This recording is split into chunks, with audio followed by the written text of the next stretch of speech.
வணக்கம், வந்தனம், நமஸ்காரம். நான் உங்க சஞ்சு. இன்னைக்கு பார்த்தீங்கன்னா டே 5 5 நாள் தட்டி தூக்கிட்டு வீடியோ போட்டாச்சு. அப்போ சொன்னது தான் இப்போவும்.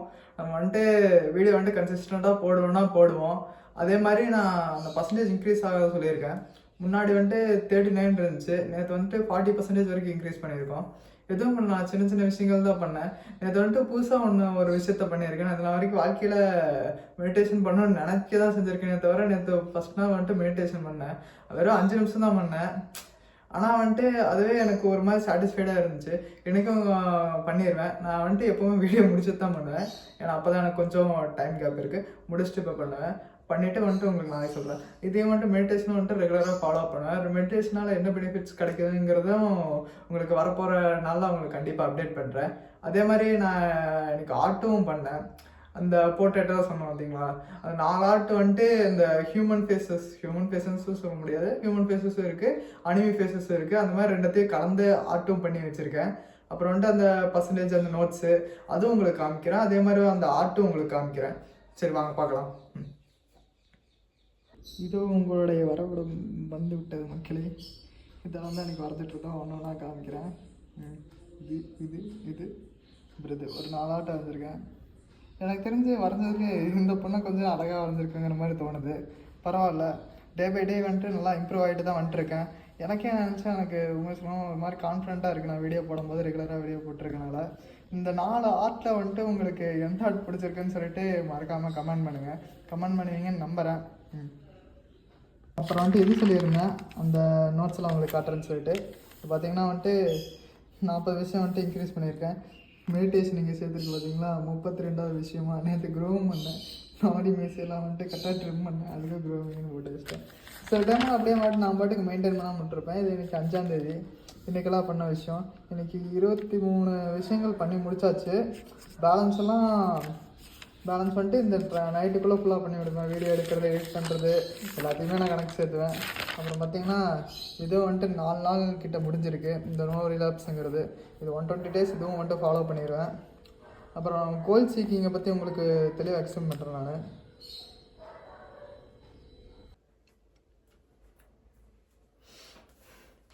இப்போ நம்ம கோல் எப்படி செட் பண்ணுறோங்கிறத பற்றி பார்க்கலாம். எதுவும் இல்லை, நீங்கள் இப்போ கோல் செட் பண்ணுறீங்கன்னா ஃபஸ்ட்டு யோசிச்சுட்டு மட்டும் இருக்காதிங்க. ஒரு நோட் எடுத்து ஃபஸ்ட்டு எழுதுவீங்க. நான் இந்த விஷயத்தை ரீச் பண்ண போகிறேன், எனக்கு இந்த கோல் நான் அச்சீவ் பண்ண போகிறேன், நான் ஒரு யூடியூபர் ஆக போகிறேன், நான் ஒரு என்டர்பிரனர் ஆக போகிறேன், நான் ஒரு பிஸ்னஸ்மேன் ஆக போகிறேன்னு ஃபஸ்ட்டு எழுதி வைங்க. எழுதி வச்சதுக்கப்புறம் அந்த கோல்ஸுக்கான ஸ்டெப் பை ஸ்டெப்பாக அந்த கோலை பிரித்து வைங்க. எப்படின்னா நீங்கள் பிஸ்னஸ் மேன் ஆகணும்னா ஃபஸ்ட்டு பிஸ்னஸ் மட்டுமே இல்லை, எப்படி சேல்ஸுங்கிறத கற்றுக்கணும், மக்களுக்கு என்ன தேவைங்கிறத கற்றுக்கணும். எல்லா விஷயம் சின்ன சின்ன இது இருக்குது. இன்னும் ஈஸியாக சொல்ல போனால், நீங்கள் ஒரு மாதம் ஒரு 60,000 சம்பாதிக்கணும்னு ஆசைப்பட்றீங்கன்னு வச்சுக்கோங்களேன். நீங்கள் அது கொஞ்சம் கொஞ்சம் பிரித்து வைக்கணும். அப்படின்னா நீங்கள் ஒரு நாளைக்கும் பிரித்து வைக்கணும். அப்படின்னா நீங்கள் மாதம் 60,000 சம்பாதிக்கணும்னா டெய்லி 2,000 சம்பாதிக்கணும். அந்த டெய்லி 2,000 சம்பாதிக்கணும்னா அதுக்கு தேவையான விஷயம் என்ன, அந்த 2,000 சம்பாதிக்கிறதுக்காக நான் என்னென்ன பண்ணும், அதை கொஞ்சம் கொஞ்சமாக டீட்டெயிலாக எழுதி வைக்கணும். அதே மாதிரி நீங்கள் ஸ்டார்டிங் எடுத்தோன்னா 60,000 சம்பாதிக்கணும்னா ஸ்டார்டிங் நீங்கள் ஒரு நாளைக்கு ஒரு 500 சம்பாதிக்கணும். 500 நீங்கள் 2,000 கொண்டுட்டு போகணும். அது நீங்கள் பண்ணுற எஃபர்ட், நீங்கள் கொஞ்சம் கொஞ்சம் ஒர்க்கில் எஃபர்ட்ஸ் போடணும். இல்லை நீங்கள் ஒரு நார்மலாக இப்போ கொஞ்சமாக தான் சேலரி வாங்கிட்டு இருக்கீங்கன்னா அந்த வேலையை வேலையை ஸ்டாப் பண்ணிவிட்டு வேறு ஒரு வேலைக்கு போகலான்னு சொல்லி யோசிச்சுட்டு இருப்பீங்க. அது எப்படி பண்ணலாம்னா அதை எழுதுவீங்க. இது நான் பண்ணலாம், அது நீங்கள் இப்போ பார்ட் டைமில் பண்ணிகிட்ருங்க ஒரு வேலையை. இந்த பார்ட் டைமில் பண்ணிகிட்ருக்க மெயினாக ஒரு வேலை வச்சுருப்பீங்களா, அந்த வேலை கூட சேர்த்து நீங்கள் இதையும் பண்ணிகிட்ருப்பீங்க. இதில் கொஞ்சம் கொஞ்சமாக சின்ன சின்ன எஃபர்ட்ஸ் போடுங்க. இதில் எப்படி மணி அதிகமாக ஜென்ரேட் பண்ணலாங்கிறத பாருங்கள். அது ஸ்டெப் பை ஸ்டெப்பாக பிரிங்க. அதுக்கான சின்ன சின்ன வேலை பண்ணும்போது தான் உங்கள் கோலை நீங்கள் அச்சீவ் பண்ண முடியும். அதே மாதிரி நீங்கள் கோலை செட் பண்ணிட்டீங்க, கோலை நோக்கி போகும்போது சில டைம் டிஸ்ட்ராக்ட் ஆவீங்க, அதாவீங்க இதாவீங்க. பட் ஆனால் அந்த டிஸ்ட்ராக்ட் ஆனாலும் திருப்பி அந்த அவேர்னஸ்ங்கிறது உங்களுக்கு இருந்துகிட்டே இருக்கணும். அப்போ தான் நீங்கள் ஒரு கோல் வச்சிங்கன்னா அதை ரீச் பண்ண முடியும். அதே மாதிரி நீங்கள் எழுதி வச்சதை சும்மா ஒரு டைம் எழுதி வச்சுட்டு அப்படியே விட்டுறாதீங்க.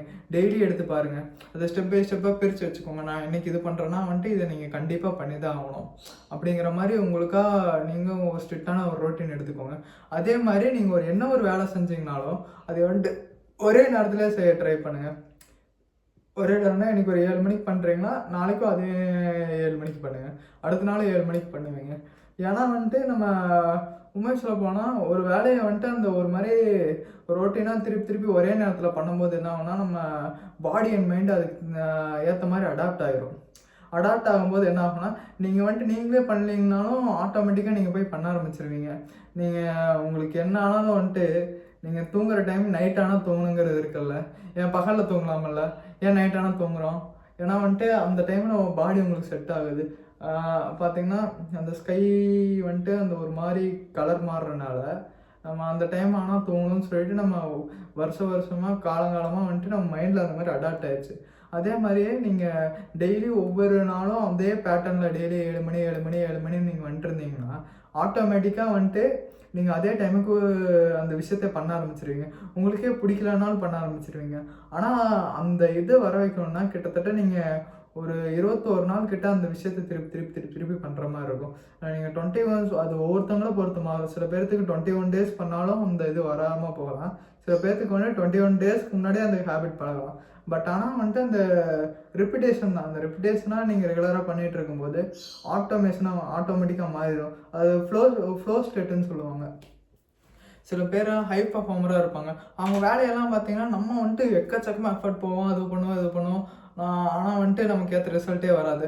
ஆனால் வந்துட்டு அவங்க அந்தளவுக்குலாம் பண்ண மாதிரி தெரியாது, அந்தளவுக்கு எஃபர்ட் போட்ட மாதிரி தெரியாது. ஆனால் வேறு லெவல் போயிடுவாங்க. என்ன காரணம்னா அவங்க உட்காந்து அதே நேரத்தில் அந்த ரொம்ப ஹை பர்ஃபார்மிங் எஃபர்ட் ரொம்ப அவங்க மைண்டை கஷ்டப்படுத்தி கிட்டத்தட்ட அவங்க வருஷ கணக்கில் ட்ரெயின் பண்ணியிருப்பாங்க. ட்ரெயின் பண்ணனா என்ன ஆகும்னா அந்த விஷயம் வந்துட்டு அதே நேரத்தில் அவங்க போயிட்டு உட்கார்ந்தாங்கன்னா அந்த வேலை வந்துட்டு டக்குன்னு அவங்கள அறியாமையே அவங்க மைண்ட் அண்ட் பாடி வந்துட்டு ஈஸியாக பண்ண ஆரம்பிச்சிடும். நம்மெல்லாம் போயிட்டு உட்காந்தா புக்கை திறந்து வச்சாலே 2 பேஜுக்கு மேலே தூக்கம் வந்துடும். அதுக்கு என்ன பண்ணணும்னா ஜஸ்ட் ரெகுலராக நீங்கள் வந்துட்டு ரீட் பண்ணுங்கள். ரெகுலராக வந்துட்டு அந்த வேலையை ரிப்பீட்டடாக பண்ணுங்கள். பண்ண வந்துட்டு ஆட்டோமேட்டிக்காக அவங்களுக்கு வந்துடும். அதே மாதிரி நீங்கள் இப்போ ஒரு கோல் வைக்கிறீங்கன்னா அந்த கோல் வந்துட்டு மற்றவங்களுக்கு ஏதாச்சும் ஒரு விதத்தில் நல்லது செய்கிற மாதிரி இருக்கும் அந்த கோல்.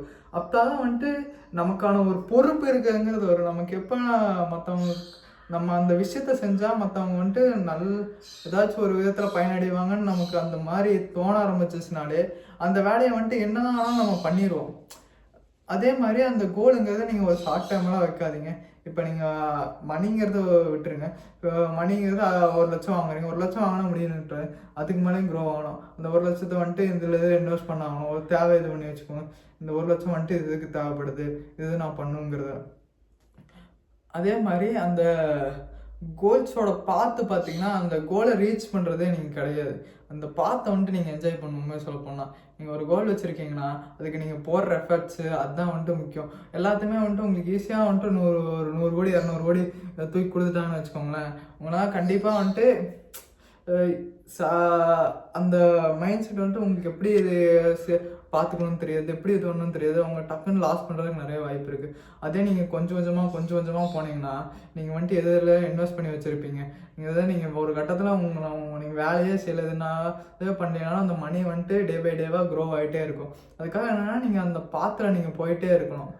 எப்படி சொல்கிறேன்னா அந்த வந்துட்டு இதை நீங்கள் என்ஜாய் பண்ணணும். அந்த டார்கெட் என்ஜாய் பண்ணுறதால நீங்கள் அந்த கோல் அந்த ப்ரோக்ரஸை நீங்கள் என்ஜாய் பண்ணிட்டு இருந்தீங்கன்னா இது வந்துட்டு உங்கள் லைஃப்பில் வந்துட்டு நிறையா சொல்லித்தரும். நீங்கள் பின்னாடி திரும்பி பார்த்தீங்கன்னா உங்களுக்கு வேறு லெவலில் உங்களுக்கு ஸ்டோரி உங்களுக்கு காத்திருக்கும். இத்தனை நாள் ஹார்ட் ஒர்க் இருக்கும், இத்தனை நாள் இது இருக்கும்.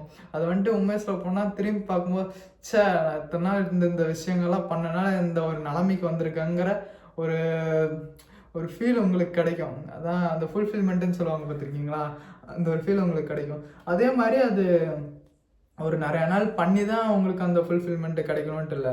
நீங்கள் நாள் ஃபுல்லாக ஒரு விஷயத்த பண்ணிவிட்டு கண்ணை மூடி தூங்கும்போது இன்றைக்கி நான் ஏதாச்சும் ஒரு உருப்படியான விஷயம் பண்ணியிருக்கேன்டா அப்படிங்கிற மாதிரி உங்களுக்கு எப்போ தோணுதோ அப்போ வந்துட்டு நீங்கள் முன்னேறீங்கன்னு அர்த்தம். என்னை பொறுத்தளவுக்கு எனக்கு வந்துட்டு அப்படி தோண ஆரம்பித்ததுக்கப்புறம் தான் என் லைஃப் இம்ப்ரூவ் ஆச்சு. நான் வந்துட்டு எப்போவுமே அப்போ வந்துட்டு நான் யோசிக்க ஆரம்பிச்சேன். சரி ஒரு நாள் முடிவு பண்ணேன் வந்துட்டு நம்ம போயிட்டு தூங்குறதுக்கு முன்னாடி எனக்கு ஏதாச்சும் ஒரு விஷயமாச்சும் நல்லதாக பண்ணியிருக்கணும், தூங்கும்போது அதை யோசிக்கணும். அதே மாதிரி யோசிக்கப்போ கொஞ்சம் வாழ்ட்டது அது போக சரியாயிரும். அதே மாதிரி நான் ஒரு டைம் தூங்கும் போதும் மனசு நிம்மதியாக இருக்கும். ஏன்னா வந்துட்டு நான் ஏதாச்சும் ஒரு சின்ன ஒரு நல்ல விஷயமாச்சும் பண்ணிடுறேன். நல்ல விஷயம்னா வந்துட்டு போயிட்டு மக்களுக்கு நல்லது பண்ணுறது, இருக்கிற காசெல்லாம் கொடுக்குறதும் இல்லை. நம்மளை வந்துட்டு கொஞ்சம் கொஞ்சமாக இம்ப்ரூவ் பண்ணிக்கிறது. ஒரு கட்டத்தில் பார்த்தீங்கன்னா வந்துட்டு நீங்கள் உங்களை இம்ப்ரூவ் பண்ணிட்டாலே வந்துட்டு உங்கள் கூட இருக்கவங்கலாம் ஆட்டோமேட்டிக்காக இம்ப்ரூவ் ஆக ஆரம்பிச்சிருவாங்க. என்ன தெரியுமா, நீங்கள் நல்லா போயிட்டு ஜிம்முக்கு போயிட்டு ஜம்முன்னு உடம்பு ஏற்றுறீங்கன்னு வச்சுக்கோங்களேன், உங்களை பார்த்து இன்ஸ்பயர் ஆகி உங்கள் ஃப்ரெண்ட்ஸ் எல்லாம் வந்துட்டு ஜிம்முக்கு வரதுக்கு நிறைய வாய்ப்பு இருக்குது. அதே மாதிரி நீங்கள் ஹெல்த் கான்சியஸாக இருக்கிறீங்கன்னு வச்சுக்கோங்களேன், உங்கள் ஃப்ரெண்ட்ஸ் எல்லாம் பார்த்து நீங்கள் அவங்களுக்கும் ஹெல்த் கான்சியஸ் ஆகிறதுக்கு நிறைய வாய்ப்பு இருக்குது. நீங்கள் வந்துட்டு எப்படி சொல்கிறேன்னா, நீங்கள் ஃபிட் ஆகி வந்துட்டு ஜம்முன்னு போயிட்டு நிற்கிறீங்க ஃப்ரெண்ட்ஸ் முன்னாடி, இல்லைங்க இப்போ எப்படி இந்த மாதிரி ஆகிட்ட செம சீன் ஆகிட்டே கெத்து தான் போ அப்படிம்பாங்க. அதுக்காக வந்துட்டு அப்புறம் அதை சும்மா கேட்பாங்க. கேட்குறவங்கலாம் வந்துட்டு ஒரு அதில் 4 பேர் வந்துட்டு ஜிம்முக்கு வரணும்னு ஆசைப்படுவாங்க. அப்புறம் அவங்களும் வந்து ஜிம்முக்கு வருவாங்க. கொஞ்சம் கொஞ்சம் நீங்களும் சொல்லிக் கொடுப்பீங்க, ஒர்க் அவுட் பண்ணுவீங்க. அவங்களும் கொஞ்சம் அப்படி அப்படியே பில்ட் பண்ணிட்டு வருவாங்க. இதுக்கு என்ன காரணம்னா, நீங்கள் ஓரளவுக்கு ஃபிட்டாக பயங்கரமாக இருக்கனால உங்களை பார்த்து வந்துட்டு இன்ஸ்பயர் ஆகி வராங்க. இன்ஸ்பயர் ஆகி அவங்களோட ஹெல்த்தையும் அவங்க பார்த்துக்கிறாங்க. இதுக்கு காரணம் என்னென்னா வந்துட்டு நீங்கள் உங்களை வந்துட்டு நல்லா பார்த்துக்கிறீங்க. அதனால வந்துட்டு மற்றவங்கலாம் அந்த கொஞ்சம் அவங்களுக்கும் அந்த அவேர்னஸ் வருது. அதனால நமக்கு நார்மலாகவே அந்த பொறுப்பு இருக்குது. நம்ம உடம்ப நம்ம பார்த்துக்கணும். அதே மாதிரி நம்ம லைஃப்பை நம்ம தான் பார்த்துக்கணுங்கிறது. அதே மாதிரி உங்கள் லைஃப்பை நீங்கள் பார்த்துக்கிட்டிங்கன்னா கூட இருக்கவங்களும் கொஞ்சம் கொஞ்சமாக வந்துட்டு உங்களாலேயே இன்ஃப்ளூயன்ஸ் ஆகி அவங்களும் அவங்க லைஃப் வந்துட்டு க்ரோ பண்ணிகிட்டே போயிட்டு இருப்பாங்க. இதுதான் வந்துட்டு நான் ஃபுல்லாக சொல்ல வந்தது. சரி, அடுத்த வீடியோவில் பார்க்கலாம். இந்த வீடியோ உங்களுக்கு பிடிச்சிருக்குன்னு நம்புகிறேன். அடுத்த வீடியோவில் வந்துட்டு அந்த டெய்லி 1% பெட்டரை வந்துட்டு ஃபுல்லாக எக்ஸ்பிளைன் பண்ணி வீடியோ போடுறேன். பை.